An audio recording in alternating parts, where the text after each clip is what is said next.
You've got Mayorkas, going down to the border now because he's about to be impeached, saying, no, don't worry. Like everybody who goes through the process, we keep track of them. We know where they are. Hold on, I want to see. We've got it. Yeah, it's SOT 12. It is very important to understand that when an individual is released, they are released into immigration enforcement proceedings where they can make a claim under the laws that Congress has passed. Literally, we're turning them away, over 85% of them, with a court date to come back that could be 8 to 10 years away. He's not being truthful. We are not keeping track of them. Not. The American people know these are lies.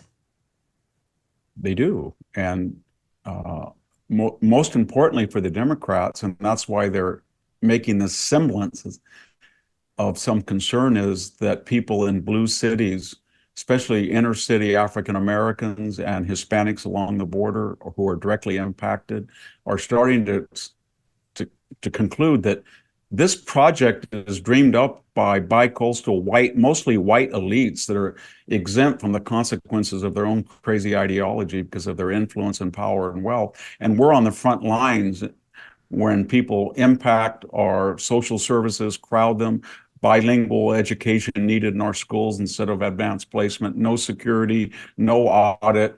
They lectured us about everybody has to get a vaccination or else, and then people come in. On the one hand, they say, COVID is back, we have to do this, but we're going to let in 8 million people without even asking for a simple COVID test or vaccination. I think people are going to say, you know what?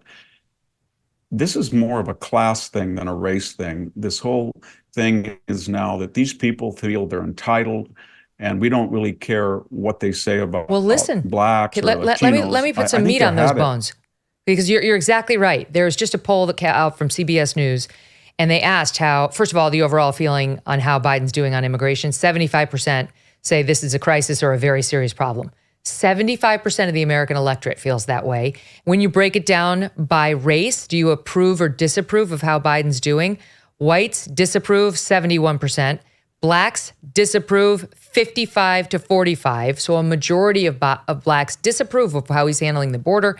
Hispanics disapprove 70%, almost exactly the same as whites, 70 to 30. Whites were 71 to 29. So this is not going to work. That all of the three major races here disapprove of how he's handling this and see it as a crisis.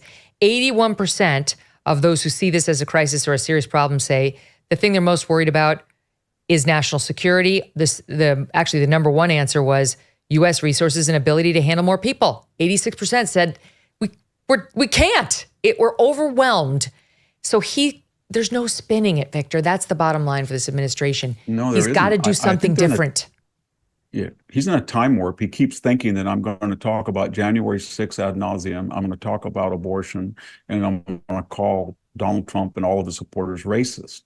And that's ossified now. And everybody's looking at what he's actually done to destroy their lives with inflation and the border and crime and humiliation abroad. And I think he doesn't understand what he's doing. He's not only hurting his own chances.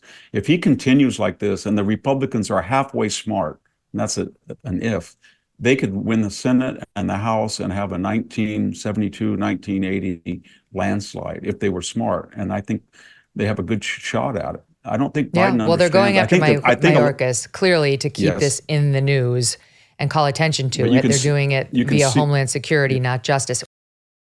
Negative dings on credit reports happen to all sorts of people from all socioeconomic backgrounds. Understanding the credit landscape can be extremely tough, and spending the time to dispute and repair these so-called dings can be a full-time job.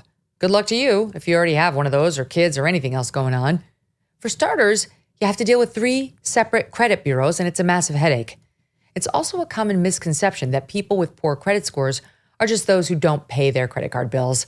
These actually can be hardworking people who are negatively affected by divorce, identity theft, medical debt, student loans, and just don't have the time or are too overwhelmed to fix it. But if you don't address negative credit items, they can haunt you for years to come, and when it counts the most, like when you're trying to get a mortgage at a competitive rate. Well, the good news is that our sponsor, Lexington Law, wants to help. Go to LexingtonLaw.com. Start today with a free consultation and review, and tell them Megyn sent you at lexingtonlaw.com. Hey, thanks so much for watching. If you like what you just saw, hit the subscribe button for more clips and full episodes.